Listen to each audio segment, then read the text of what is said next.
The Jesse Cosby Center is a place to go for you to come and fellowship here. Our seniors set a foundation here, set an example for the ones that are younger to come and fellowship. Well, a lot of them that come here, they're very excited when they get here. They want to learn what all the different things that we have available for them here, and when they do get when they do hear what we have to say, they really start spreading the message around here in the community. So the Cosby Center, this was a Roman Catholic church. The Roman Catholic diocese built it for the black community. And when the number of Catholics in the community dwindled to a point that they couldn't keep it up, they gave it over to, I'm not quite sure who, it was probably some social agency in the 60s, and it became headquarters for all the programs out of the Johnson, the civil rights era, the Head Start programs, things like that. The senior center portion. I just want to say that my dad was, I want to say, a giant of a man in more ways than one, because he was tall, but he was also tall in the neighborhood because he cared about people. And one of the things that we are continuing at the Jesse Cosby Center, and even in my own life, is to make sure that we take care of those that are less fortunate and try to help them become more confident in themselves. Because when you have people that are confident in themselves, you can have a better community. And that's what he was all about, having a better community for the people that live here and the outlying communities, but mostly for being able to be an example of that good citizenship for not only older people but also young people. Well, Jesse Cosby, I never really got to meet him personally that I can remember. I just know that he died when I was 1 year old. He was invited to Waterloo by my mother, which was his niece. And, she used to correspond with him while he was in the service. And she invited him here to Waterloo. And once he got to Waterloo, he used to shine shoes at a local barber shop. That's my mom and two they used to sing on the radio, KXEL. Huh. From 1944. Those are friends, or? Yeah, friends. Mm-hmm. He was something of a legend in the community here, no? Yeah, he was. Well, when he worked for the rec center, he used to,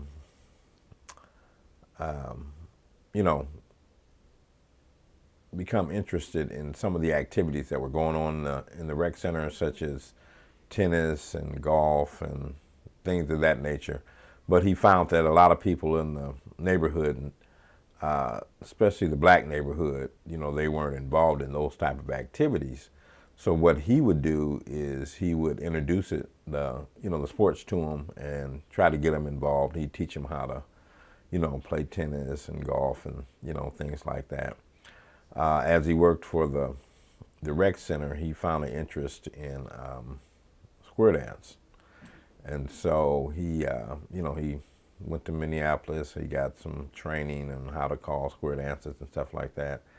And so he used to, go around Iowa and the Midwest, and he would call square dances. So he was pretty renowned for that. And, but not in the black community. Yeah, in the black community as well. He used to host square dances. He'd call in the black community. He'd get a group of black square dancers together. He taught them how to. It wasn't so much that he was wanted to be, like you say, famous or anything like that. He was a community-minded person who wanted to do what he could for the community as long as he could. Not only did he do the square dancing, but he also had the a cappella choir that went that was well known I would say, throughout the region and throughout the Midwest. So he kept quite busy doing the square dancing and the a cappella choir. They traveled a lot, no, the a cappella? Yes, they did. Yes, they did. I said they quite a bit in the especially in the Midwest. They were very well known. Oh, he was fantastic. Oh, he was groovy. He had that move and he had that whatever. He could direct that choir and he'd make you sing by his directing. And you did sing. Oh, yes. My kids was in there, but I was, no. Was he? He was a good director, had a good choir, a cappella choir, and they went all over singing. But I wasn't in it. We went to different places throughout the state. Went to a lot of white churches, you know. We didn't worry about white or black. We worried about go and do what we had to do and go. And what you had to do was sing. Sing. And he could get it out you too. I would say at that time, yeah, there was a lot of racial divide, but that was one thing about my dad. He was able to kind of break down those divides because of the things that he was doing, whether it was his a cappella choir or whether it was his square dancing. So he kind of rose above He did. those issues. Right, absolutely. And I think that's what made him so well liked and well received in the community, because he was able to do those kind of things.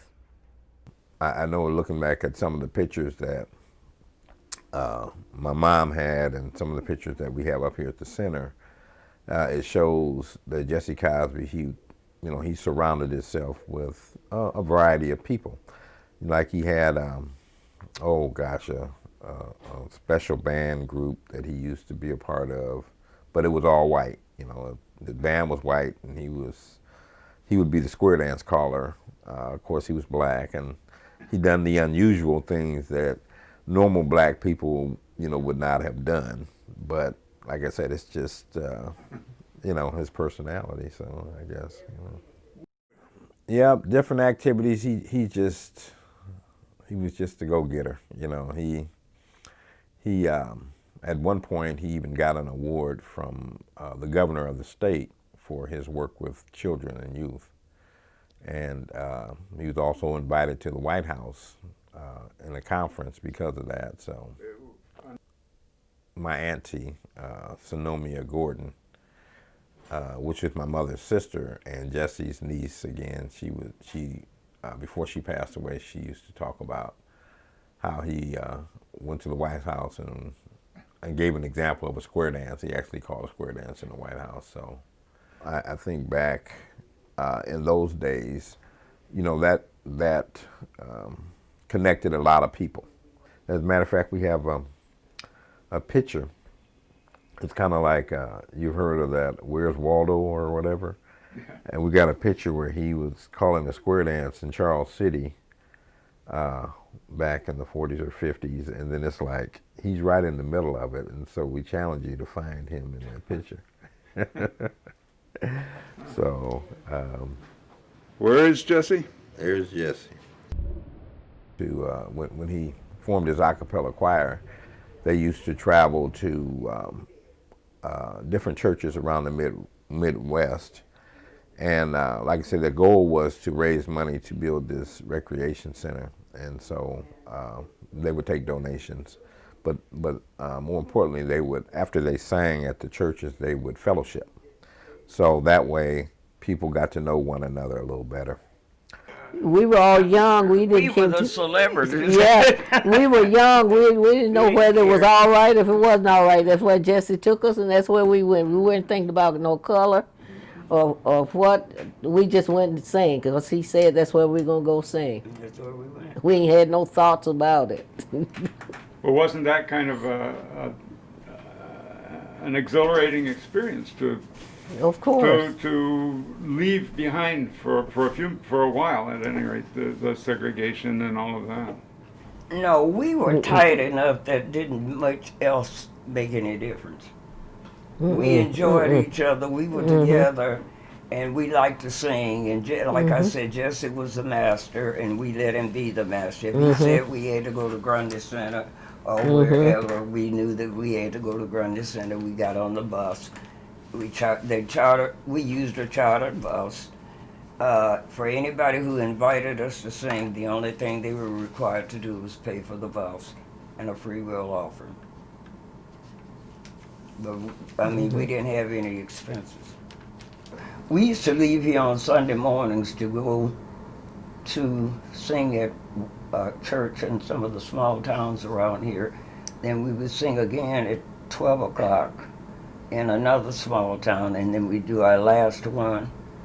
We do at least 3 or 4 on one Sunday and come back. Would you get to know some of the congregations where you were singing? Like, was there a lot of, like a meal and interaction? There was with always the people? something, because we ate all that day. I think our first one was at 10 o'clock in the morning, then we went somewhere about 1 and somewhere else about 3, because our concerts were usually an hour long. And it was fun. You get to meet kids. Kids was anxious to get on the buses with us and that sort of thing. But it was really an enjoyable for how many years. Oh yeah, because we'd be together, old timies. And when we wasn't singing, we was at Jesse's house. We spent a lot of time at his house. Yeah, a cappella that we sung a cappella. Wasn't no music that involved in the choir. If you might have had you might have the pitch harp, but when we went out, we wasn't no just voice.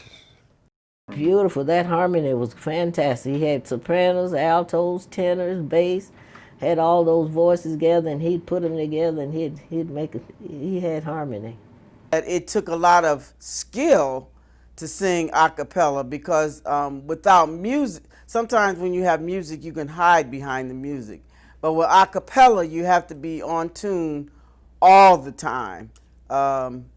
So the harmony is real close. And so with that being said, a cappella, like I said, a cappella is a unique kind of singing, and it had to be on pitch so that it sounded just right.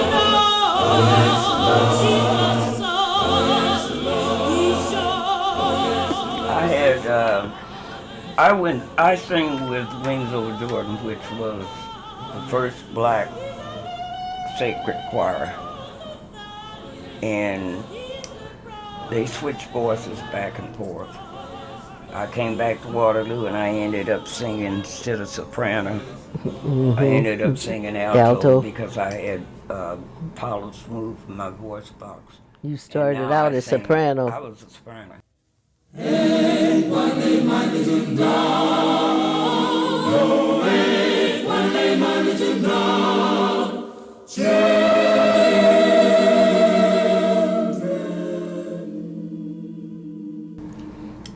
Sonoma, 2 of us from the Jesse Cosby Choir went with them for about 3 months.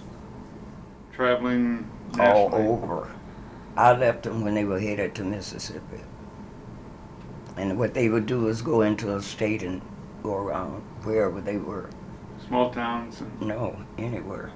Yeah. I went to Because they went overseas, didn't they? Did you go over? I've been duped and I've been scorned. Yes, I've been duped and I've been scorned.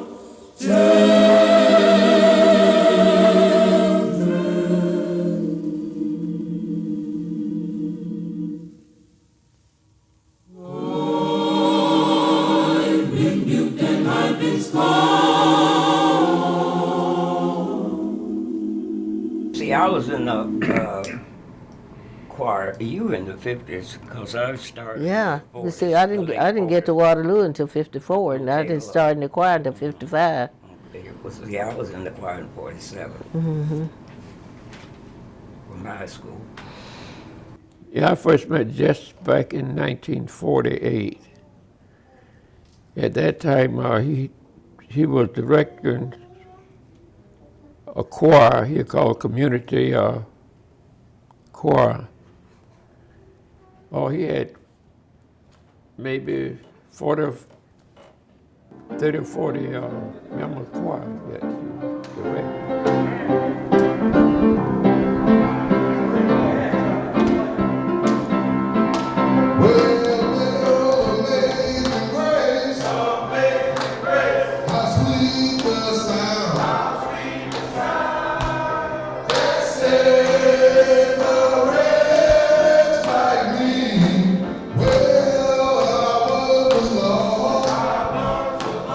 Your mom, did she was choir director in the Payne Church? Yes, for quite a few years.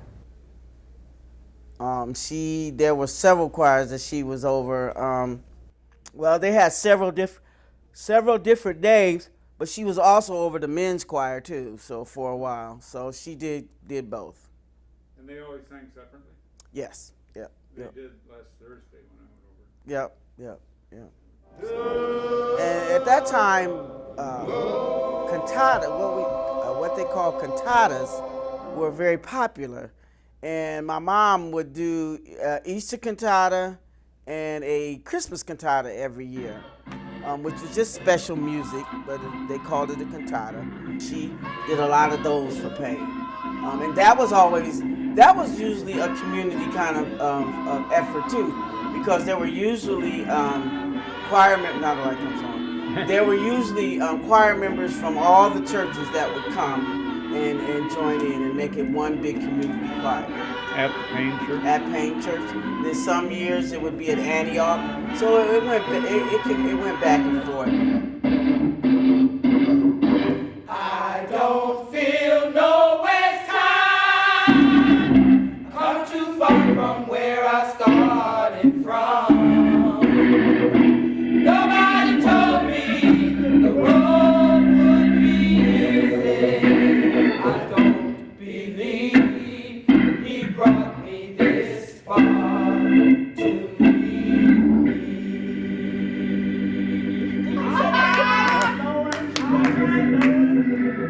A couple years ago, no more than a few years ago, we've tried to ignite that spark in the community again by having that community type choir. What happened was a lot of them were older members, and so they just kind of, once they got older, then they decided they really didn't want to sing anymore.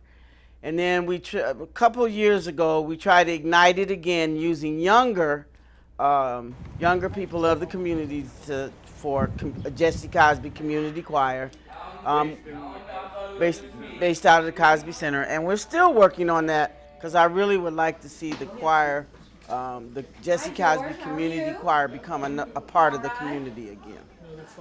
This is George. He's out.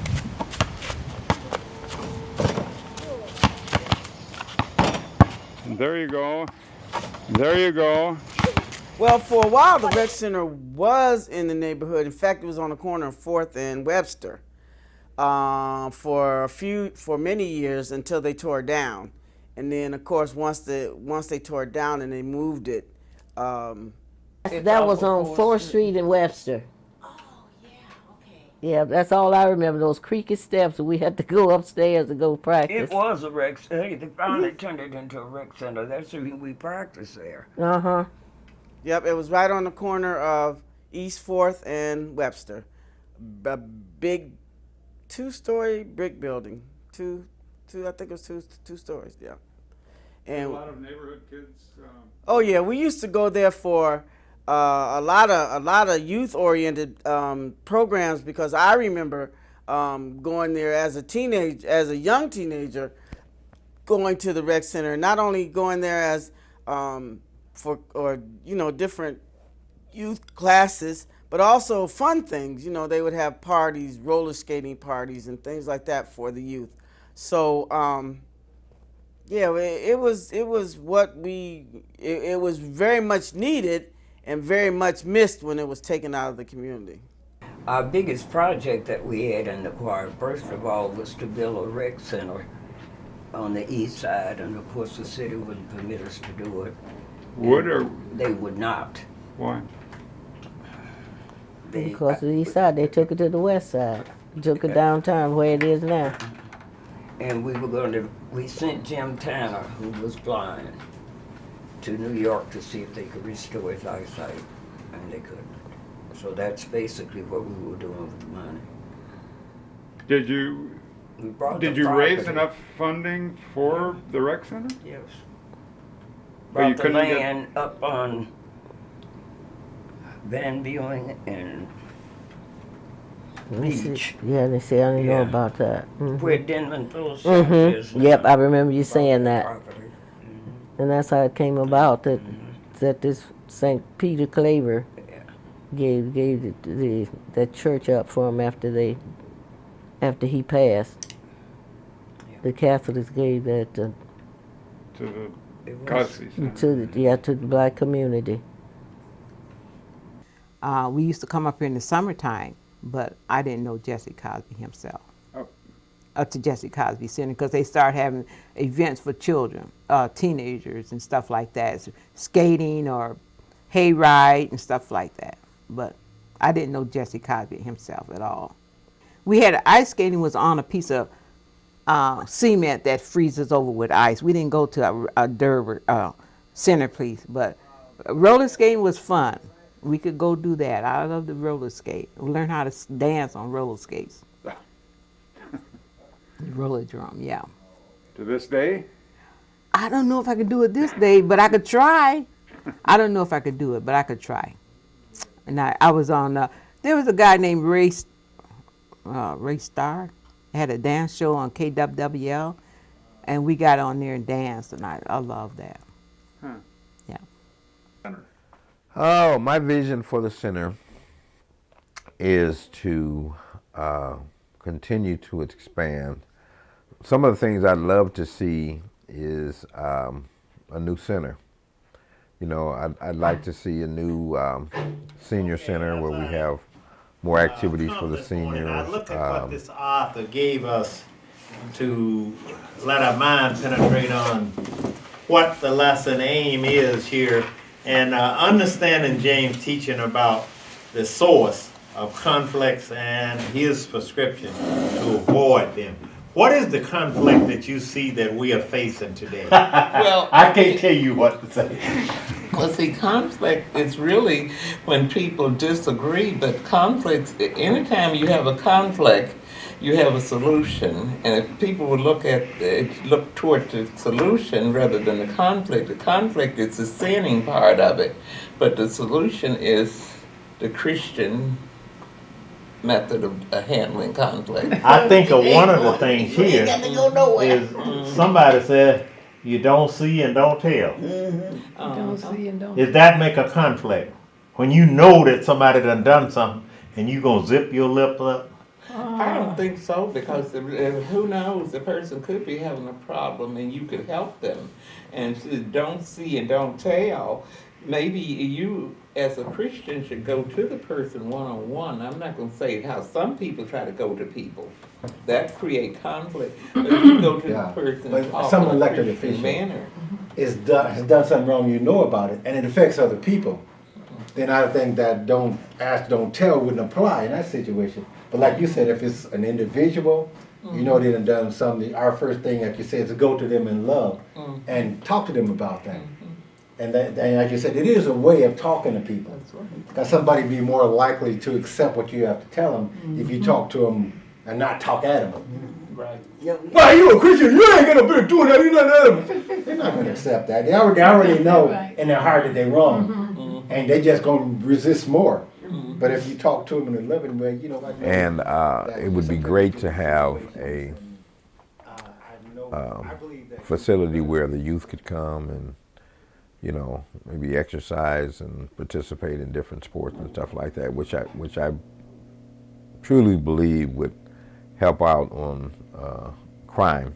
You know, once we had a place where they could come and socialize and stuff like that, then, the center would have more of an influence on, outside activities, which would reduce the crime in an area and kind of erase some of the stigmatism of the east side of Waterloo. That still exists? Yes, it definitely exists. Yeah, yeah. I mean, there's a fear factor. That still exists outside of this area. That for some people, that they feel, well, it's a danger to come down in this area. And I'd have to admit sometimes, I'm a little fearful of, certain areas because of the activity that goes on. But instead of living in fear, I'd rather help to change it. And I think that's something that the Jesse Cosby Center could do. Yeah.